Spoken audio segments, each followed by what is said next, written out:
Hi students, 10ാം ക്ലാസ്സിൽ arithmetic പ്രോഗ്രഷനിലെ ബാക്കി ഭാഗമാണ് നമ്മൾ നോക്കുന്നത്.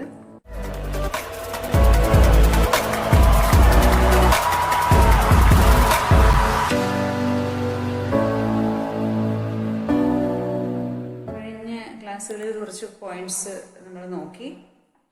അത് xn is equal to, അതായത് nth term is equal to x1 plus n minus 1 into d. മറ്റൊരു point, number of terms n ഒരു ഒറ്റ സംഖ്യയാണെങ്കിൽ middle term is equal to x1 plus xn by 2.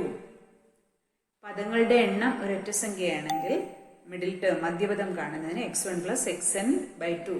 First term plus last term, ആദ്യപദം plus അവസാന പദം by 2. അതുപോലെ n ഒരു ഇരട്ട സംഖ്യയാണെങ്കിൽ if n is an even number, sum of middle terms is equal to x1 plus xn. മധ്യപദങ്ങളുടെ തുക x1 plus xn ആയിരിക്കും. ഇതല്ലാതെ ഏതൊരു APയുടെയും മിഡിൽ ടേം കാണുന്നതിന് സം ഓഫ് ടേംസ്, ആ APയിലെ ടേമുകളുടെ എല്ലാം തുക ബൈ n.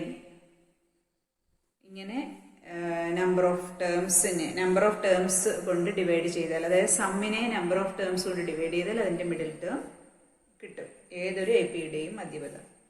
നമുക്ക് ഇന്ന് ആൾജിബ്രായിക് എക്സ്പ്രഷൻ പഠിക്കുക, അതായത് ബീജഗണിത രൂപം, ഒരു APയുടെ ബീജഗണിത രൂപം. നമ്മൾ പഠിച്ചു xn is equal to x1 plus n minus 1 into d. nth term കണ്ടുപിടിക്കുന്നതിനുള്ള, ഏത് ടേം കണ്ടുപിടിക്കുന്നതിനുള്ള ഇക്വേഷനും ഇത് തന്നെയാണ്. xn is equal to x1 plus n minus 1 into d. ഇത് തന്നെയാണ് APയുടെ പൊതുരൂപം. അതായത് ഒരു APയുടെ ഓരോ പദത്തിന്റെയും സ്വഭാവം എങ്ങനെയാണോ അതനുസരിച്ച് നമ്മൾക്ക് ആ APക്ക് ഒരു ആൾജിബ്രായിക് എക്സ്പ്രഷൻ, അഥവാ ബീജഗണിത രൂപം ഉണ്ടായിരിക്കും. അത് ഈ xn is equal to x1 plus n minus 1 into d എന്ന ഈ ഇക്വേഷനിൽ നമ്മൾ x1നും കോമൺ ഡിഫറൻസിനും വില കൊടുത്തു കഴിഞ്ഞാൽ നമുക്ക് കിട്ടുന്ന രൂപം ഏതാണോ അതായിരിക്കും ആ APയുടെ ആൾജിബ്രായിക് എക്സ്പ്രഷൻ.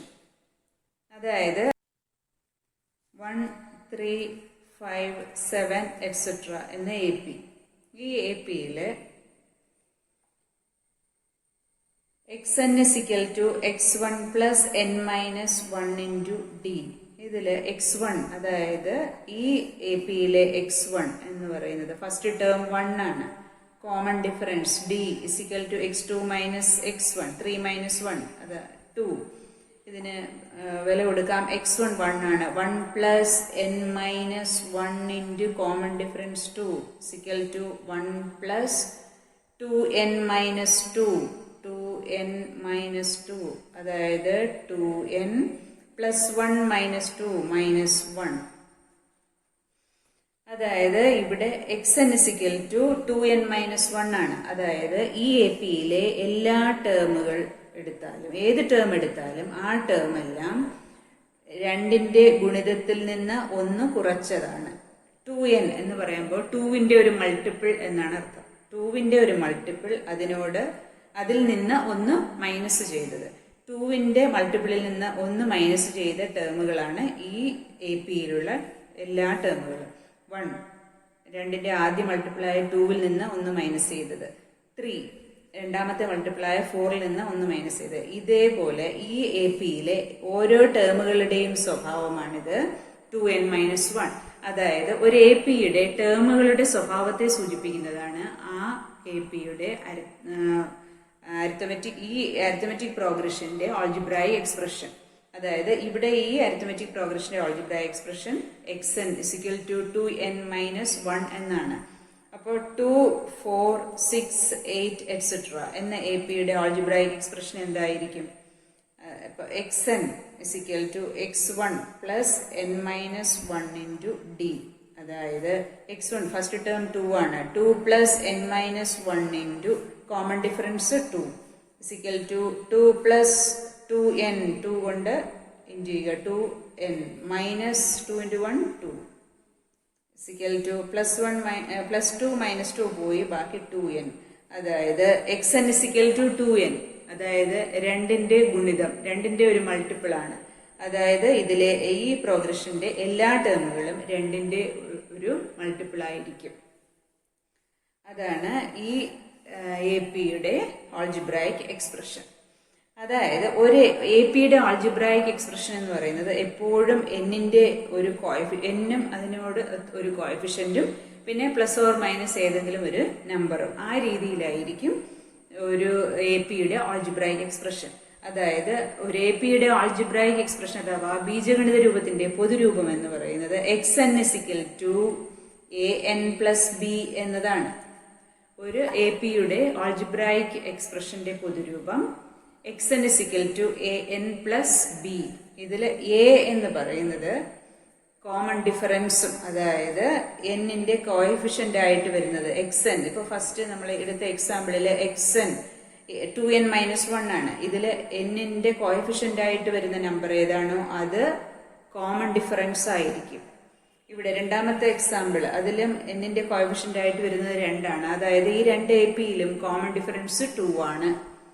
അപ്പോ ഒരു AP-യുടെ ബീജഗണിത രൂപത്തിന്റെ പൊതുരൂപം ഇതാണ് an+b, small letter a b. അവിടെ a b എന്നിവ ഏതെങ്കിലും നമ്പേഴ്സ് ആയിരിക്കും. ഇതിൽ a എന്ന് പറയുന്നത് പൊതുവ്യത്യാസം, അതായത് n-ന്റെ കോഎഫിഷ്യന്റ് ആയിട്ട് വരുന്നത് എപ്പോഴും ആ AP-യുടെ പൊതുവ്യത്യാസം ആയിരിക്കും. അതുപോലെ b എന്ന ലെറ്റർ സൂചിപ്പിക്കുന്നത് ഫസ്റ്റ് ടേമിൽ നിന്ന് കോമൺ ഡിഫറൻസ് മൈനസ് ചെയ്യുന്നതായിരിക്കും. a = കോമൺ ഡിഫറൻസ് d എന്നതും അതുപോലെ b = x1 - d-യും ആയിരിക്കും. ഒരു AP-യുടെ ആൾജിബ്രായിക് എക്സ്പ്രഷൻ എന്ന് പറയുന്നത് ഇതിന്റെ പൊതുരൂപം, ആൾജിബ്രായിക് എക്സ്പ്രഷന്റെ പൊതുരൂപം an+b. അപ്പോ ഈ ഒരു AP-യുടെ ആൾജിബ്രായിക് എക്സ്പ്രഷൻ തന്നിരുന്നാൽ അതിന്റെ കോമൺ ഡിഫറൻസ് ഒറ്റയടിക്ക് നമുക്ക് നോക്കാം. കോമൺ ഡിഫറൻസ് n-ന്റെ കോഎഫിഷ്യന്റ് ആയി, അതായത് n-ന്റെ ഗുണോത്തരമായിട്ട് വരുന്ന സംഖ്യയായിരിക്കും. നമുക്കിനി nth ടേം കണ്ടുപിടിക്കാം ഏതെങ്കിലും ഒരു പ്രോഗ്രഷന്റെ 1, 3, 5, 7 etc. ഈ പ്രോഗ്രഷന്റെ തന്നെ x20th ടേം കണ്ടുപിടിക്കുക. ഇങ്ങനെ ഒരു ക്വസ്റ്റ്യൻ വന്നാൽ 20th ടേം കണ്ടുപിടിക്കുന്നത് എങ്ങനെയാണ്? ഇക്വേഷൻ എടുക്കുക. xn = x1 + n-1 × d. ഇവിടെ നമുക്ക് x20 ആ കാണേണ്ടത്. x20 സമം ഇവിടെ x1 എന്ന് പറയുന്നത് 1 പ്ലസ് n-1, n എന്ന് പറയുന്നത് 20. 20 ടേംസ് ആണ് ഉള്ളത് അല്ലേ? അപ്പൊ n എന്ന് പറയുന്നത് 20 - 1 into d, common difference 2 = 1 plus 20 - 1 19 into 2 = 1 plus ഇത് ഇൻറ്റു ചെയ്യുക. 38 = 39. അപ്പോൾ ഈ AP-യിലെ 20ാമത്തെ പദം 39 ആയിരിക്കും. അപ്പൊ ഇതേപോലെ എത്രാമത്തെയെങ്കിലും ഒരു ടേം കണ്ടുപിടിക്കുന്നതിന് ഇതേ ഇക്വേഷൻ ഉപയോഗിച്ച് നമുക്ക് കണ്ടുപിടിക്കാം. ഇതുപോലെ ഒരു question, find algebraic expression of the AP. Algebraic expression കണ്ടുപിടിക്കുക. 18, 23, 28, 33 etc. ഇതിന്റെ ആൾജിബ്രായിക് എക്സ്പ്രഷൻ കാണുക. അപ്പോൾ എന്ത് ചെയ്യും? x1 = 18, common difference d = x2 - x1 = 23 - 18 = 5. ഇനി algebraic expression xn = x1 + n-1 × d = 18 + n-1 × 5 = 18 × 5n - 5. 5n - 5 = 5n + 18 - 5 ആണ് = 5n + 13. ഇതായിരിക്കും. അതായത് ഈ AP-യുടെ പ്രത്യേകത 5ന്റെ ഓരോ പദവും ഓരോ ടേംസും 5ന്റെ ഒരു മൾട്ടിപ്പിളിനോട് 13 പ്ലസ് ചെയ്തതാണ്. 5ന്റെ മൾട്ടിപ്പിള് 5 ആണ്. ആദ്യത്തെ 5ന്റെ മൾട്ടിപ്പിള് 5 ആണ്. 5നോട് 13 പ്ലസ് ചെയ്യുമ്പോൾ 18 കിട്ടും. ഇതേപോലെ ആണ് ഓരോ ടേമുകളും കിട്ടിയിരിക്കുന്നത്. അപ്പോൾ ഇവിടെ n-ന്റെ സ്ഥാനത്ത് 1 കൊടുത്താൽ, അതായത് ഇതിന്റെ ആൾജിബ്രായിക് ഈ AP-യുടെ ആൾജിബ്രായിക് എക്സ്പ്രഷൻ ഇതാണ്. ഇവിടെ x1 കണ്ടുപിടിക്കണമെങ്കിൽ n-ന്റെ സ്ഥാനത്ത് 1 കൊടുക്കുക. x2 കണ്ടുപിടിക്കണമെങ്കിൽ n-ന്റെ സ്ഥാനത്ത് 2 കൊടുക്കുക. അതേപോലെ 3 കൊടുക്കുക. അങ്ങനെ ആ എ പി നമുക്ക് ഈ നമ്പേഴ്സ് കിട്ടും. എന്നിന്റെ സ്ഥാനത്ത് 1 കൊടുത്താൽ 18, എന്നിന്റെ സ്ഥാനത്ത് 2 കൊടുത്തു, അപ്പോൾ 5 into 2 10, 10 plus 13 23, എന്നിന്റെ സ്ഥാനത്ത് 3 കൊടുക്കുമ്പോൾ 15 plus 13 അപ്പോൾ 28. ഇതേപോലെ ഓരോ ടേമുകളും കിട്ടും. അടുത്ത ക്വസ്റ്റ്യനിൽ ആൾജിബ്രായിക് എക്സ്പ്രഷൻ തന്നിരുന്നാൽ അത് ആ എ പി എഴുതുക. ഒരു എ പിയുടെ ആൾജിബ്രായിക് എക്സ്പ്രഷൻ തന്നിട്ടുണ്ട്, എന്നാൽ എ പി എഴുതുക. അപ്പൊ എന്ത് ചെയ്യും? ആൾജിബ്രായിക് എക്സ്പ്രഷൻ ഇപ്പോൾ 3n+2 ആണ്. ഒരു എ പിയുടെ ആൾജിബ്രായിക് എക്സ്പ്രഷൻ 3n+2 ആണ്. എന്നാൽ ഈ എ പി കാണുക. എന്ത് ചെയ്യണം? അപ്പൊ നമ്മൾ എഴുതാം n = 1. എന്നിന് 1 എന്ന് കൊടുക്കുക. അപ്പോൾ x1 = 3 into 1 plus 2. x1 എന്നിന്റെ സ്ഥാനത്ത് 1 എന്ന് കൊടുത്തു. അപ്പൊ x1 = 3 into 1 plus 2 = 3 plus 2, 5. ഇനി എന്നിന്റെ സ്ഥാനത്ത് 2 എന്ന് കൊടുത്തു. അപ്പൊ x2 = 3 into 2 plus 2, അതായത് 6 plus 2 = 8. ഇനി എന്നിന്റെ സ്ഥാനത്ത് 3 എന്ന് കൊടുത്തു. അപ്പോൾ 3 into 3 plus 2, അതായത് 9 plus 2 11. അപ്പോൾ ഈ എ പി ഇതാണ്. 5 8 11 എക്സെട്ര 5 8 11 എക്സെട്ര എന്നതാണ് ഈ എ പി. അതിന്റെ കോമൺ ഡിഫറൻസ് 3 ആണ് അല്ലേ? അപ്പോൾ കോമൺ ഡിഫറൻസ് 3 ആണ്, അതായത് എന്നിന്റെ കോഎഫിഷ്യന്റ് ആയിട്ട് വരുന്ന 3. ഇതാണ് 5 8 11 എക്സെട്ര. ഇങ്ങനെ ആയിരിക്കും ഐ എ പി. അപ്പോൾ ഈ ആൾജിബ്രായിക് എക്സ്പ്രഷൻ കാണുന്നത് വളരെ ഇമ്പോർട്ടൻ്റ് ആണ്.